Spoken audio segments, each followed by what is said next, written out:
Mga jeepney at TNVS driver ay makakatanggap naman ng 5,000 pesos na cash relief assistance. Okay. Papamahagi ng DSWD ang 5,000 pesos na cash relief assistance sa 139,000 na tricycle driver sa 17 LGU sa Metro Manila. At isusunod na ng DSWD ang pamamahagi sa mga tricycle driver naman sa labas ng Metro Manila. Yan. Una, tingnan natin. Bongbong Marcos, lintik ang pagkapayat mo, mamamatay ka na animal. Pagpahingahin nyo na to. Maawa kayo. Sandro, hindi ka ba nahiaawa sa tatay mo? Hindi, seriously. Etong ganitong pangangatawan, etong biglang pamamayat. Kung hindi ka naman nagpapapayat, unless sumubsob sa dieta si Bongbong, unless sumubsob siya sa exercise, hindi po normal na bigla kang papayat ng ganyan. Sandro, wala kang awa sa tatay mo. Pagpahingahin mo na to.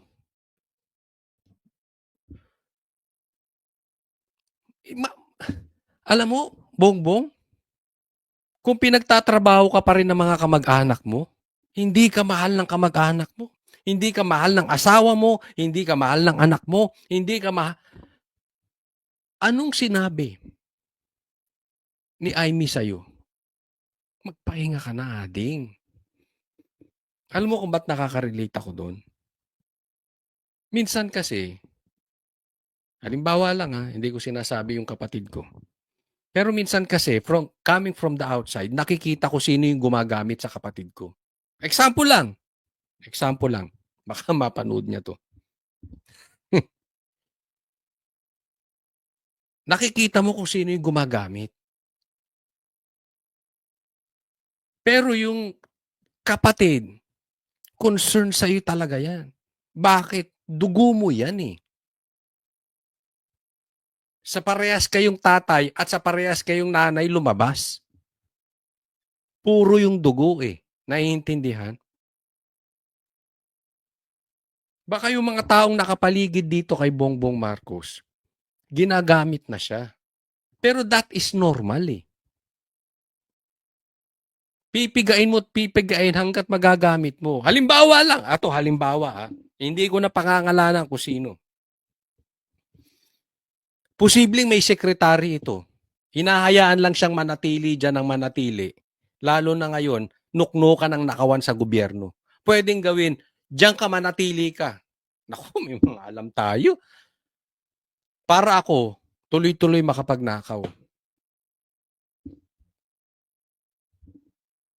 Malayo ba sa yun sa katotohanan? Hindi. Diba? So, normal yan sa mga gumagamit kay Bongbong Marcos. Pero kayong kapamilya, maawa kayo dito. Di ba? Laging sinasabi, sinugod sa ospital. Tapos, ayaw maglabas ng medical bulletin. Simple lang naman yun eh. Kung talaga to walang sakit, maglalabas ng official medical bulletin ng St. Luke's. Bakit hindi maglabas? Kasi hindi maganda ang resulta. Kasi kung positive ang resulta niya, maglalabas sila. Malamang yan, negatibo yan. Pangit ang resulta ng kalagayan ni Bongbong. Diba? Hindi naman pwede magsinungaling ang St. Luke's. Hindi kayo naaawa. Sabi ko, ako yan? Hindi ko, ako anak niyan. Sasabihin ko, tay, pahinga ka na. Ako nang bahala. Lalo ang dami mong anak. Ang bihira. Pinagtatrabaho ka pa. Hindi ka mahal ng anak mo. Tingnan mo. Sa mga susunod na araw, ang mga jeepney at TNVS driver ay makakatanggap naman ng 5,000 pesos na cash relief assistance. Okay. Mamimigay sila sa mga tricycle drivers. Okay kung totoo yan. Pero di ba dyan din nagsimula ang korupsyon kay Tambaluslos? Yang AKAP, AX, ayuda, kung ano-ano pa. Di ba? Hindi natin sinasabing huwag kayong mamigay sa mga drivers. Hindi po yun ang punto. Ang punto rito, sana makarating talaga.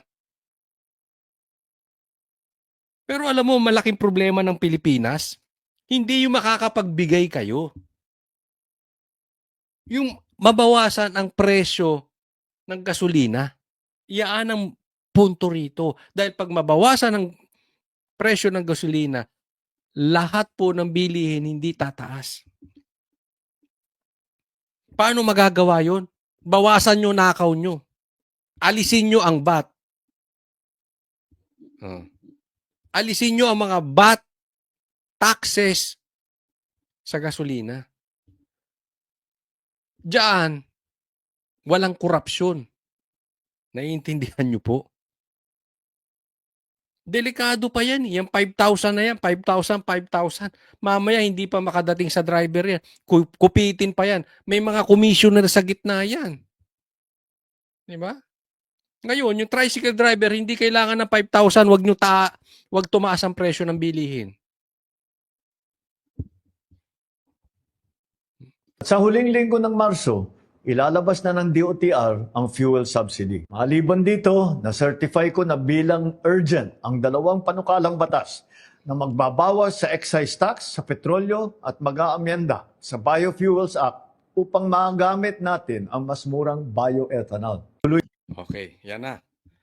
Bongbong, bilisan mo. Mamamatay na yung kabayo eh. Saka mo pa isa-serve yung damo. Tumaas na presyo ng gasolina. Sabi nyo last week pa sinasabi nyo. Pinag-aaralan nyo na.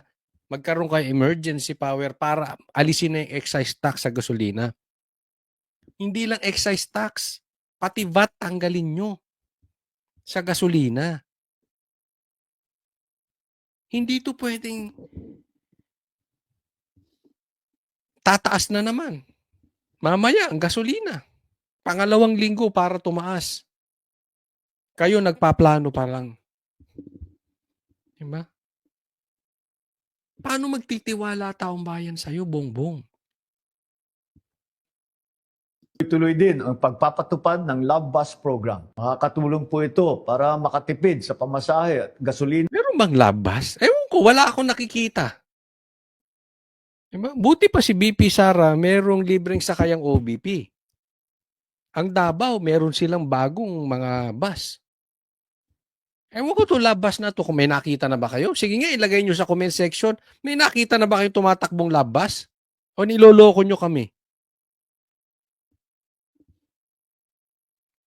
Ng taong bayan. Kaya't gamitin po ninyo ang libreng sakay sa Metro Cebu, Metro Davao at Metro Manila. Yan, yung labas, libre daw. Metro Davao, Metro Cebu, Metro Manila. Meron ba?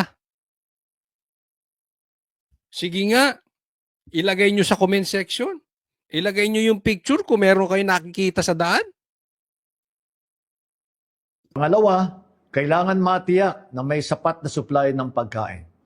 Upang matulungan ang mga magsasaka at mangingisda, ipagpapatuloy ng DA, ang Department of Agriculture, ang pamimigay ng 3,000 pesos na fuel subsidy sa ating mga magsasaka.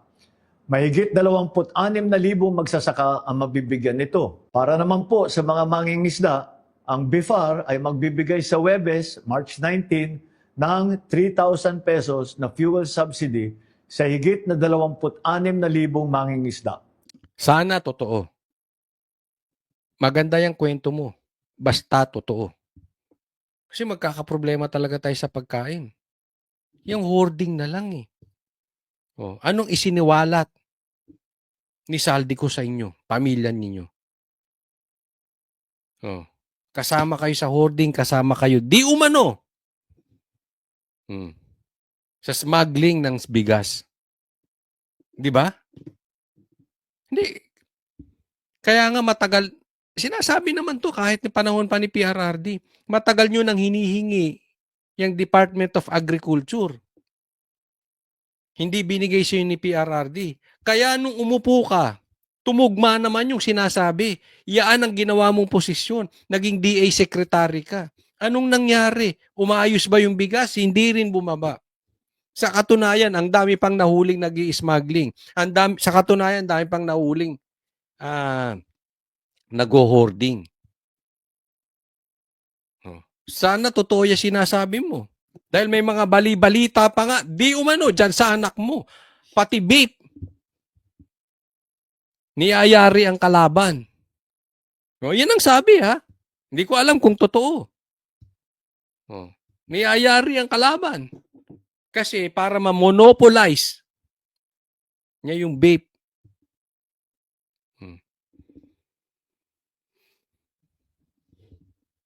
Sisikapin din ng Department of Agriculture na ipamahagi sa Abril sa bawat magsasaka at mangingisda ang lagpas 2,000 pisong tulong mula sa Presidential Assistance for Farmers and Fisherfolk Program. Magagamit po ito ng mga magsasaka sa kanilang hanap buhay. Sinimulan na nitong Pebrero ang implementasyon ng Local Government Support Fund, yung LGSF. Sa mga nabigyan na, maaari na pong gamitin ang halagang ito upang bumili ng bigas sa ating mga Ganda nung pagkaka-edit ng PCO, no? Wala. magsasaka at ipamahagi sa kanilang mga komunidad. Muli, nananawagan ako sa ating mga local government unit na siguruhin wala ng pass-through fee na sisingilin. Nakarating sa akin na may ilang pang mga barangay na naniningil pa rito sa bawat sako ng palay at sasakyan. Sana matigil na ninyo po ito dahil ang epekto lamang nito ay pinapagmahal ang presyo ng ating mga bilihin. Ngayon mo pa gagawin yan? Yung pass-through fee daw. Pisti ka. Puro ka P dito, P doon, pisti. Dapat dati mo nang ginawa. Dati nyo nang binantayan yan. Ngayong nagkahagera, hindi na yan ang focus nyo. Dapat ang focus nyo. Diyan mo makikita na si Bongbong Marcos, mahina talaga. Wala talagang leadership. Dapat sinasabi niya, inutusan ko na yan. Tapos na yan. Bukas, bababa na presyo. Ganun. Kaya walang tiwala taong bayan sa'yo eh. Isa sa dahilan, yung sinasabi mo, tingin ng taong bayan, pangako na naman na hindi matutupad. Baka nga yung sinasabi mo, pati sekretary mo hindi maniwala sa'yo eh. Baka nga pati anak mo eh. Diba? Bongbong, pahinga ka na. Ito lang naisingit natin.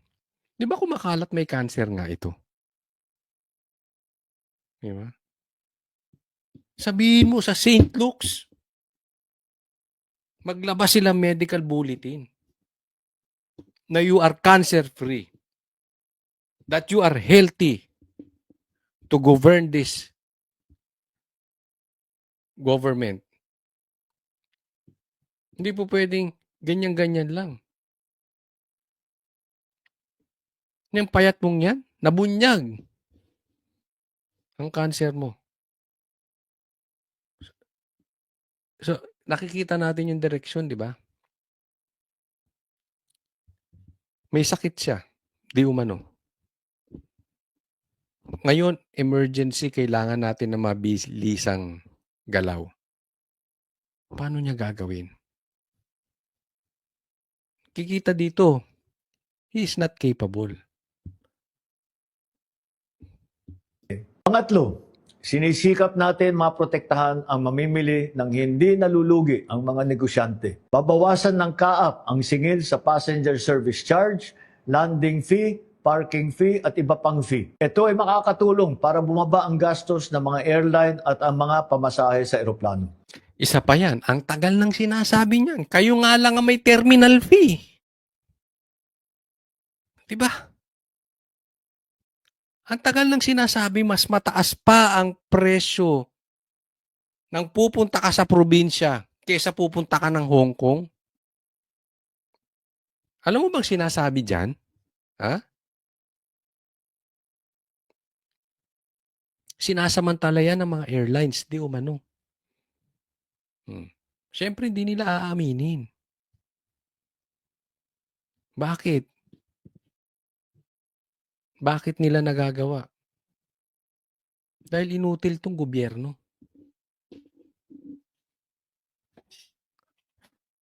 Hindi mo naman kailangan maging piloto para malaman mo yun. Anong mas malapit? Yung pupunta kang probinsya, pupunta ka ibang bansa. Hindi yung hindi kasya yung malaking eroplano dahil kaloko. Sinasabi kasi nila yung yung malalaking eroplano hindi kasya doon sa provincial natin na airport. Hindi. Kasi sa international may competition. Sa local, minsan iisang airline lang sa isang probinsya.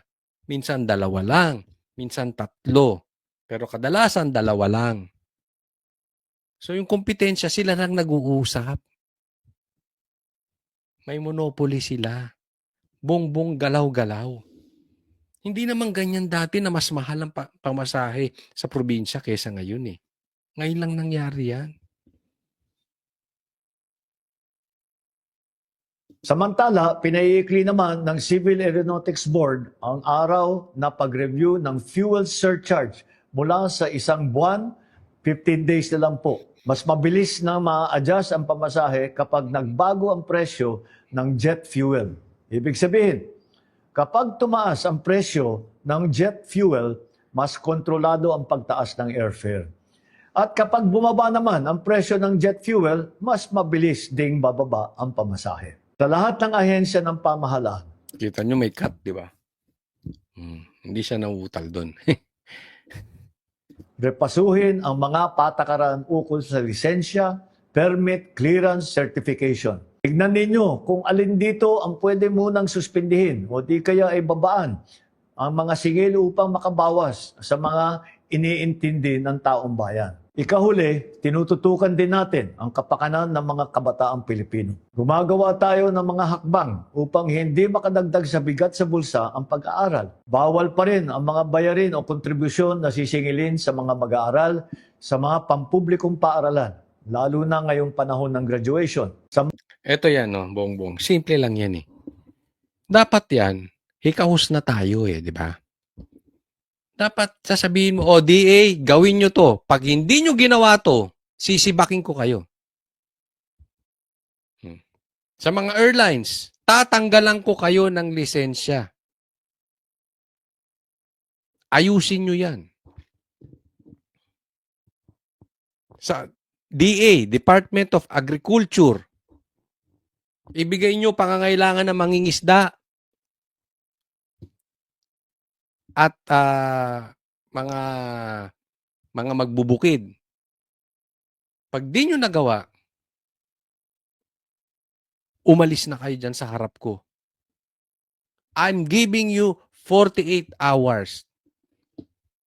Pag hindi nagkumahog, yung ganyan mong sinasabi, alam mo na yan, bongbong, hindi mangyayari yan eh. Nakailang speech ka ng ganyan, hindi nangyari. Walang nangyayari sa bansa. Yung mga tao mo hindi sumusunod. Why are you keep on committing the same mistake again and again and again? March 25 naman, magsisimula ang serbisyo fair ng DepEd. Dito, ang mga ahensya ng gobyerno at mga employer ang pupunta sa eskwelahan upang makapag-apply ng trabaho ang mga high school student at graduate natin. Mas madali nang makakakuha ng clearance, hindi pa gagastos ng malaki sa pamasahe. Mga kababayan, ngayon, higit kailanman, kailangan natin ang pagtutulungan ng bawat isa. Walang iwanan, walang maiiwan sa pagharap natin sa hamong ito. Walang iwanan eh. Kami, naiwan dito. Imbis na hinarap mo, yung mga sekretaris mo, umalis ka last week. Pumunta ka ng ibang bansa. Wala ka namang kinakausap doon. Ikaw nga lang ang presidente pumunta roon. Nagkakaproblema. Tapos sasabihin mo, hindi mo makukuha yung OFW dahil walang makakalipad. Samantalang yung ibang bansa, kinukuha na yung kanilang mga kababayan. Tapos ikaw, biglang lilipad sa ibang bansa. Ganyang nagkakaproblema na tayo sa gasolina, sa energy, sa langis. Ikaw lumayas ka pa. Di gastos na naman yun. Instead na yung supply na yung nagagamit ng Pilipinas, tapos ngayon sasabihin mo walang iwanan. Iniwan mo nga kami. Sabihin mo yan na pagdating ng EDCA. Pag binanata ng EDCA at umalis kayong pamilya kayo, duwag kayong mga pamilya nyo.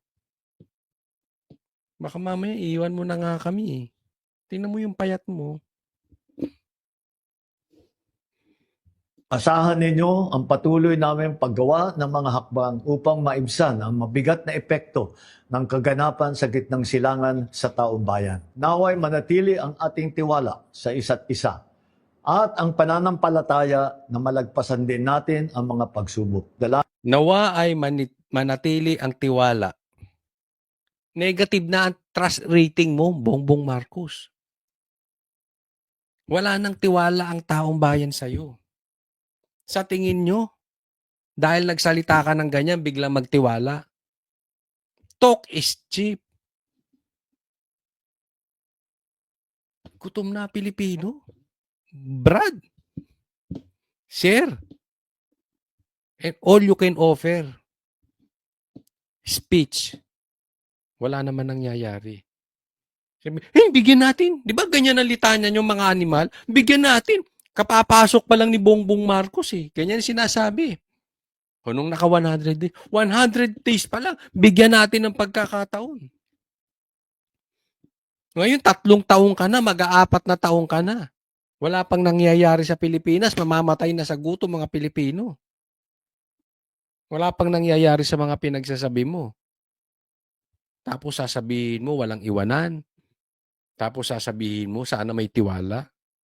Ayan o, yung survey. Negatibo ka na. Wala nang tiwala taong bayan sa'yo. Kayo, Sandro, maawa kayo sa tatay niyo, pagpahingahin niyo na.